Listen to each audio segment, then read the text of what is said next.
Hello, what's up mga wart? Welcome back.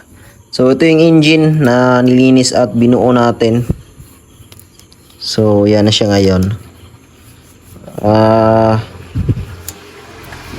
Yung engine degreaser ko na siya. So need pa to linisan para matapos.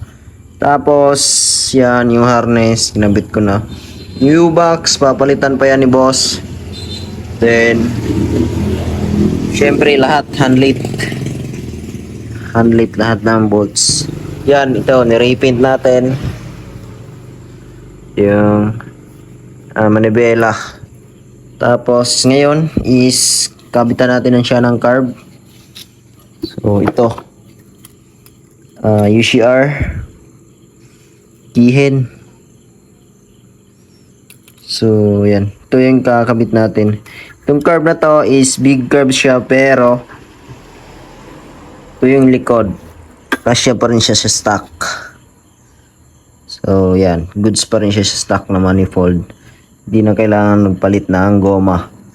So, kabit natin itong mga yon, then try natin panda rin if may gasolina tayo mamaya.